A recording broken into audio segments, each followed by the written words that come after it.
Kind of out of nowhere, this guy's stock is soaring.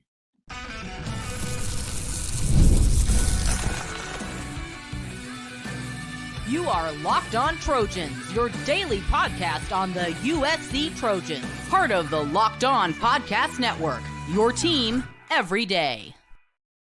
Fight on, everyone. I'm your host, Mark Holkin, and thank you for making Locked On USC part of the Locked On Network, your first listen every day. Whether you're watching the show on YouTube, wherever you are downloading your podcast, this show is always free, and this show always appreciates your support. These days, every new potential hire can feel like a high-stakes wager for your small business. That's why LinkedIn Jobs helps you find the right people for your team faster and for free. Post your job for free at linkedin.com/LockedOnCollege. Terms and conditions do apply. Since the spring game, since April 20th, USC played their spring game. I thought about it. I said, you know what? Somebody on that roster, their stock has to be soaring right now. Who do you think it is? I don't think you're thinking who I'm thinking, but I'm going to tell you why I'm thinking it this way. Obviously, some would say that the Trojans secondary, if you watch that spring game, they blew up.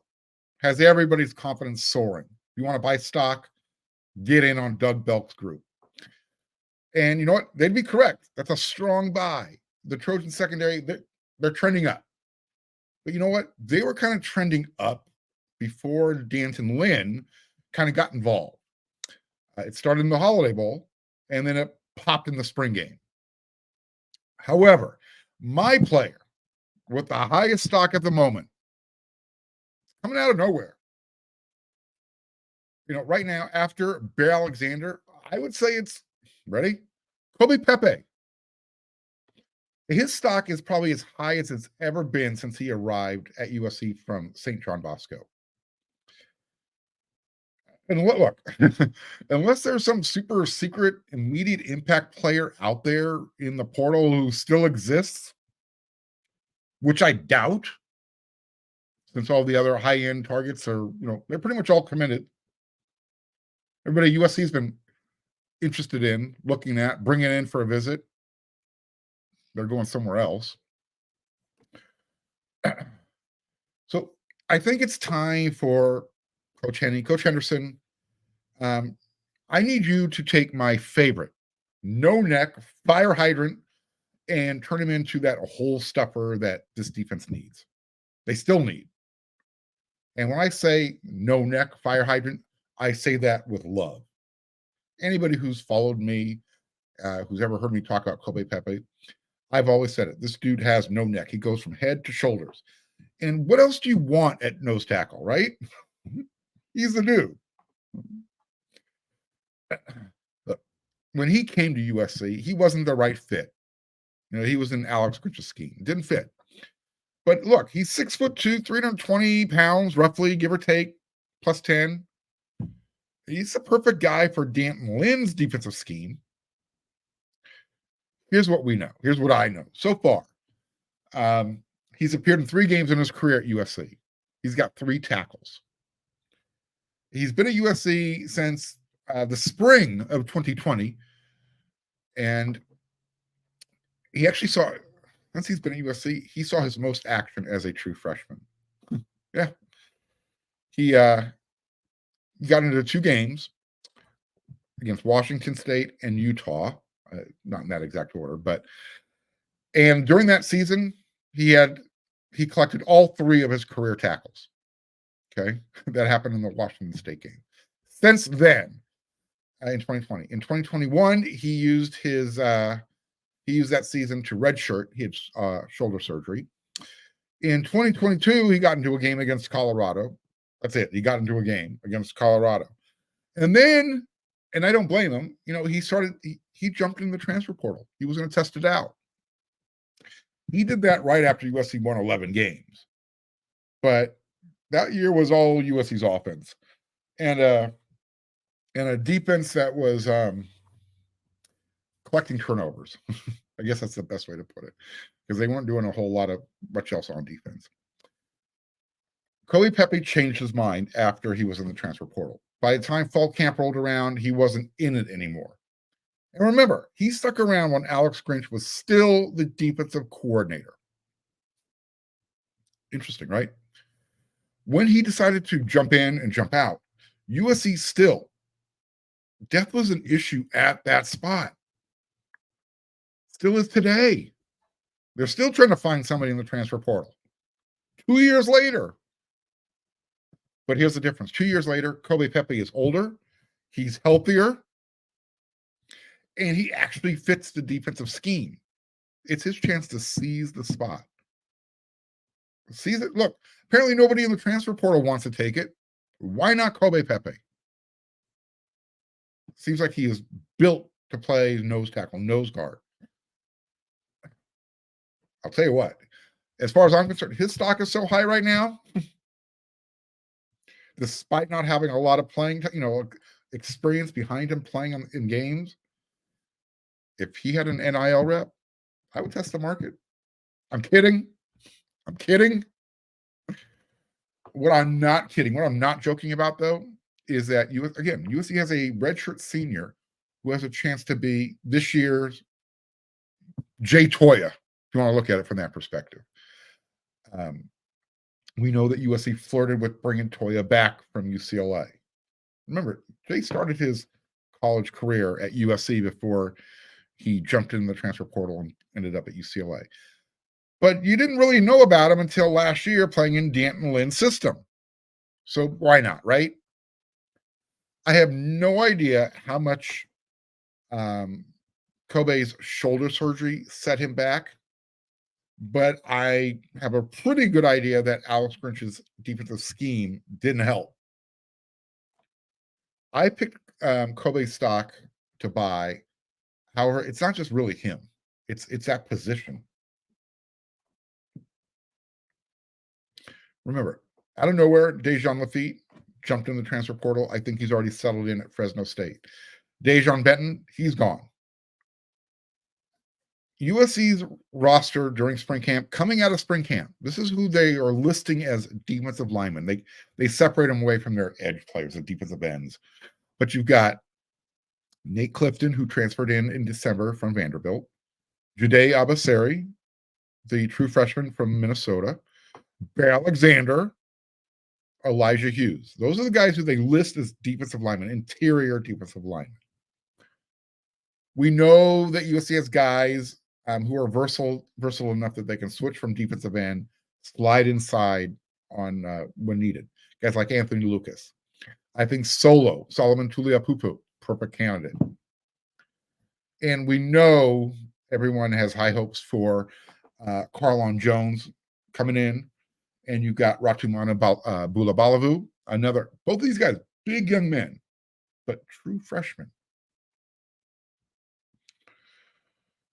One of these days, I'm going to find out why USC has struggled in the transfer portal at a position of need that has playing time written all over it. But look, if I play defensive line for USC right now, I'm literally looking at this as it's me against the world. That's my attitude. Knock this battery off my shoulder. I dare you. I mean, take that attitude, take that whole dog work mindset and say, you know what? Screw it. I'm going to get the job done. If nobody wants to come here to USC, I'm stepping up. It's my turn. It's my time. And I can't think of another player whose time is now, been here the longest, Kobe Pepe, right?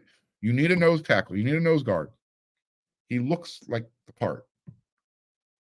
And if Coach Henderson is as good of a developer of talent as everyone believes he is, as I do as well, you got somebody there. You got a ball of clay. Make it happen. Make Gumby. All right. That's enough analogies and stupid things from me. So let's do this, and then we're going to come back, and we're going to talk about some other players who had their chance.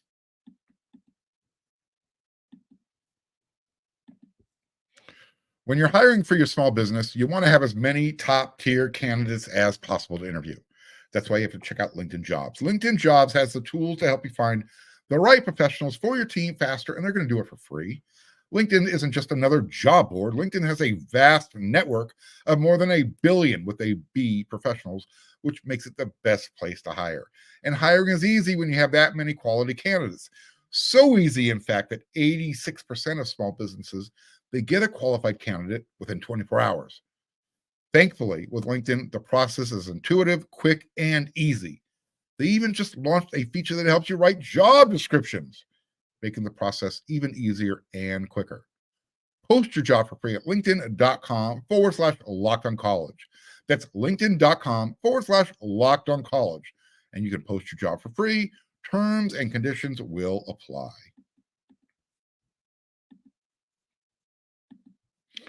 Are you watching Fox Sports or ESPN on your TV all day? Are you turning down the volume with all that shouting? Make the switch to Locked On Sports today, a free 24/7 sports streaming channel programmed for you every day to bring you the biggest stories without all the screaming. Locked On Sports brings you can't miss analysis, opinions, and news, streaming 24/7 on YouTube or the free Amazon Fire TV channels app, part of the Locked On Podcast Network. Your team every day. The transfer portal window is closed, right? It's been closed for 2 weeks, and USC has not been able to close a deal on either one of their two biggest, most immediate needs. Those are Lincoln Riley's words. Okay. I'm not shooting daggers at Coach Riley. I'm repeating what he said. USC needs guys. They need help on the defensive line, interior, depth, and they also need some depth help at the offensive tackle spots. Strike one, strike two, strike three. So far, I don't know what inning we're in, but USC has struck out every time they've gone to bat. Not a good look. So here's my ultimatum. If I could throw an ultimatum at all those guys out there in the transfer portal, guess what? I'm closing USC's receiving door. Yep. I'm closing the window. I'm telling everyone, thanks. No thanks. I'm telling, look, you had your chance. It took long enough. I'm USC's head coach, one of the assistant coaches. I'm on the staff. I'm thinking, you know what? We've got better things to do than playing these negotiation patty cake games. Done with it. If I'm Lincoln Riley, I'm saying, you know what? I'm telling these guys, we've been talking to you for a couple of weeks now. We brought you in for a visit. We've asked you to come in for a visit. You keep hemming and hawing. I'm saying, you know what? You guys you took long enough. We've got better things to do. Look, we talk about the defensive line almost all the time on the show for good reason. But, USC needs some help on the offensive line, depth at the tackle positions. One of the guys they were looking at was Chase Mitchell. He's a versatile offensive lineman from Liberty University. Well, he's the latest to say thanks for your interest, USC, but nah, not going to come.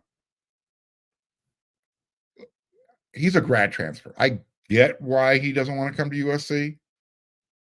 Probably wants to start, and he's not going to get that promise coming to USC. Especially when you have Elijah Page, who's pretty much seized and locked at the left tackle position. You've got Mason Murphy over there on the right side. Behind Mason Murphy, you've got Tobias Raymond. I mean, Elijah Page is USC's starting left tackle. I've told you who they've got behind him. They go young. They go freshman. True freshman, Justin Tauanu. So Chase Mitchell is saying, you know what? If I'm not going to be able to start or get the guarantee that I'm going to start, I'm not going to USC. I get it. Instead, he's going to go to Vanderbilt. What about Bryce Foster, another offensive lineman, the one from Texas A&M? He's still out there, so we'll see. But look, here's my ultimatum to him. Unless he's willing to play tackle or guard, that center spot that he's familiar with, that's locked up. That's Jonah Monheim's position. Unless Jonah says, you know what, Bryce, you play center, I'll play guard. I'll be the team player. Again, that's not why Jonah came back.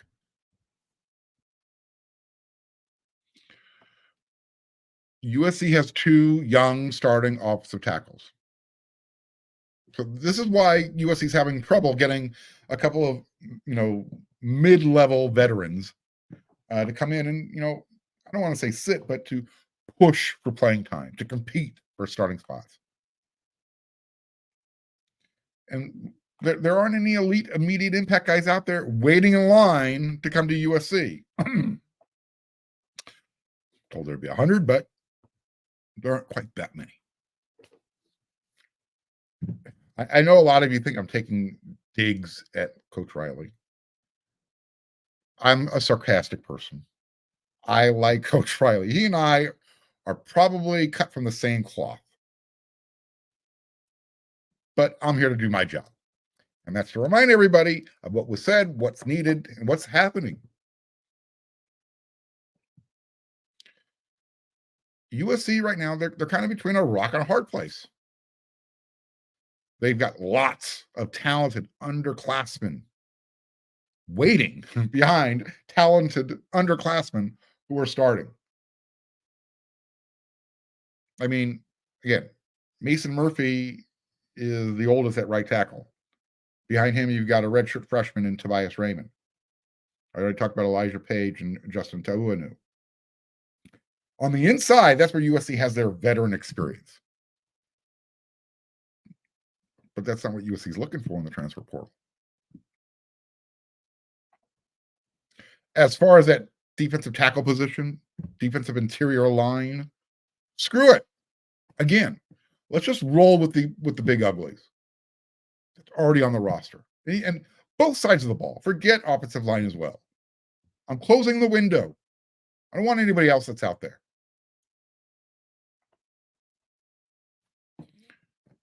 But again, this is a challenge for USC because they can't close the window. As much as they want, as much as I would want them to say, you know what, it's us against the world, we don't need anybody else, they still need bodies for depth.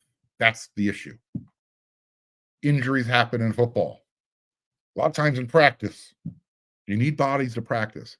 That's why USC had to go out and get more wide receivers. They didn't have enough during spring camp.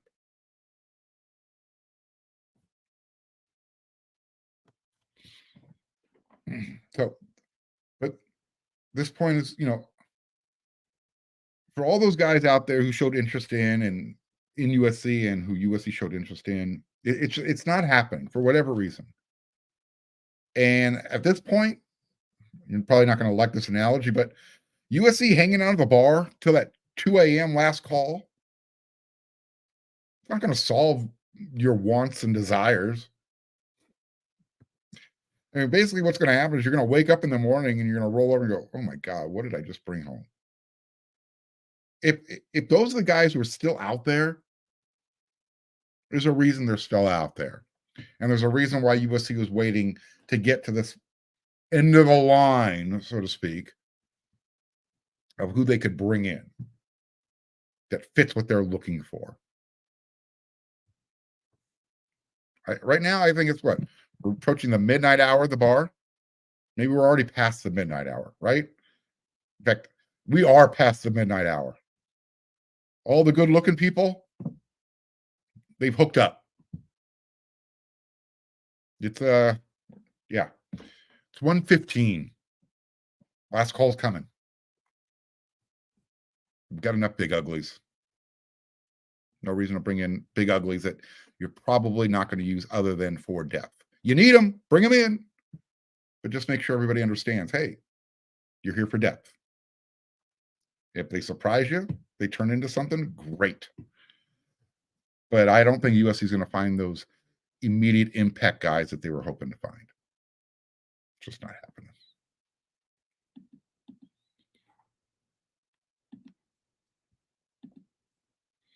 It's winner take all time in the NBA and NHL, and FanDuel's giving you a shot to bring home a big win of your own.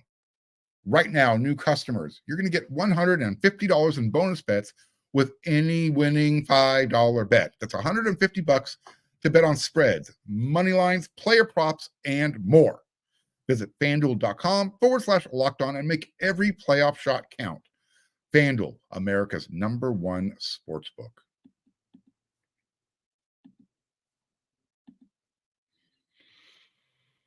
So, can you name the last true running back from California that USC recruited and landed?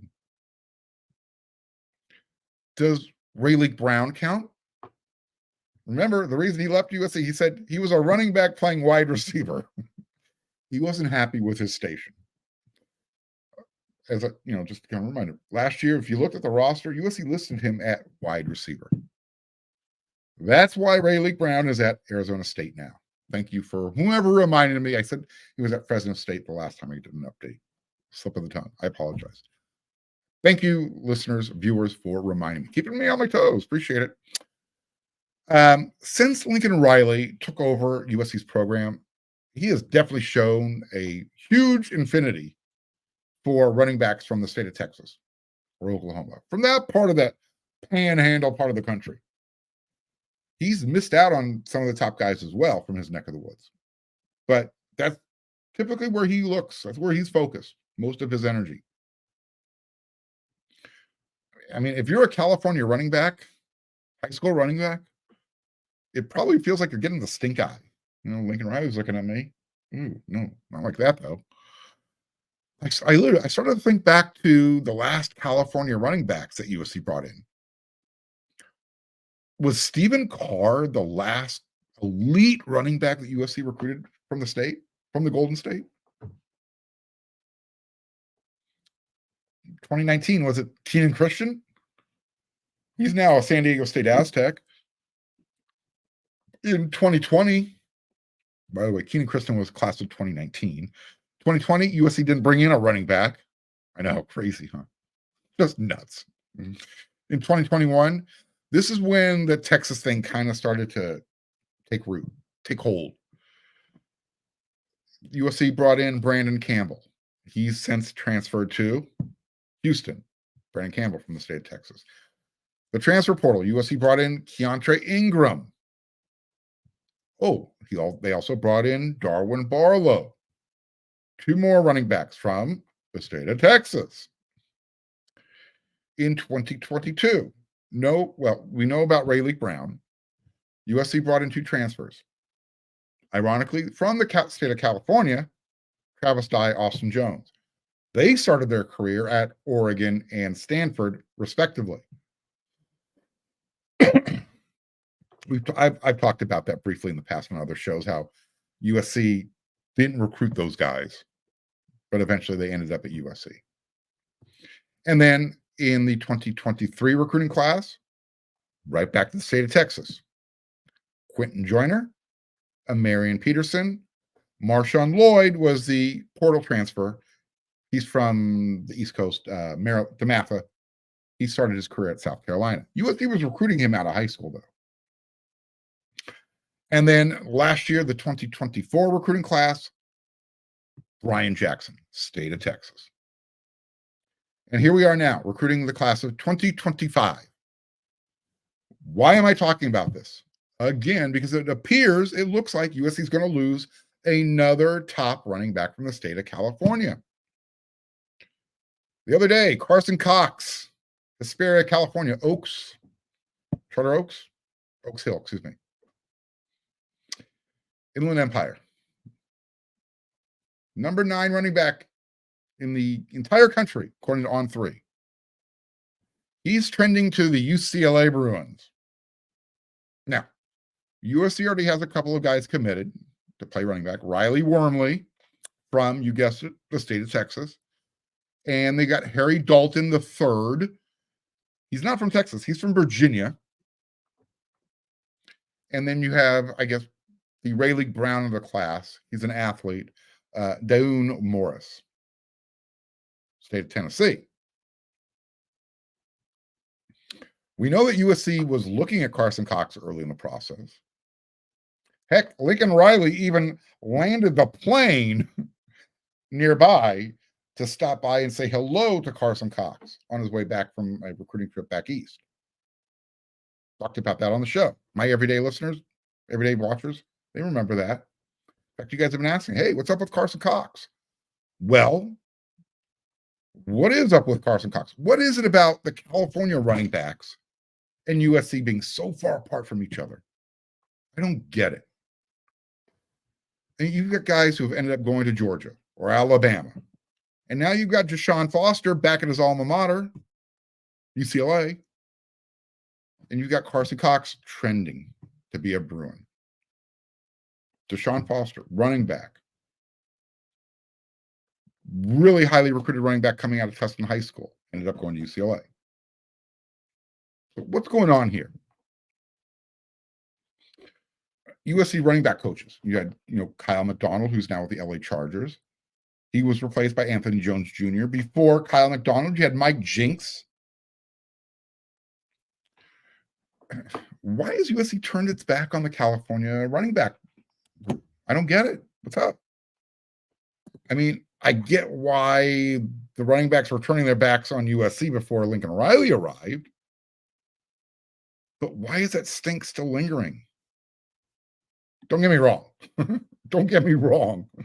I like what USC has. I mean, right now they have an NFL running back room. But my question stands. Why no California running back love? What's going on? Why is Lincoln Riley and his staff, the guys who are trying to identify what fits best for the system, how come none of those guys can fit from the state of California? And especially USC, tailback you, home of the Heisman. We just got Reggie Bush's back. Got to find another running back who can win the Heisman. Right. Hit me up. Give me some feedback. Tell me what you think. Love to hear it. If you're watching on YouTube, use the comment section. Hit me up on Twitter. Let me know. But there's your first episode for this week. A lot going on. We're getting close to the recruiting. A lot of official visits coming up. End of May. So we're going to start diving into that. But we're still trying to figure things out here. So coming out of the weekend, wanted to go over some news and notes, what's going on. And back with another episode of Locked on USC tomorrow. By the way, when you're done making Locked on USC, your first listen every day, don't forget, go check out wearesc.com. $1. If you're not a VIP subscriber yet, it's going to get you 2 months. And like I said, we're hitting recruiting stuff hard. You're going to want to check out the information we're bringing you. And I'll have that for you here too. But until then, everyone, you know what to do.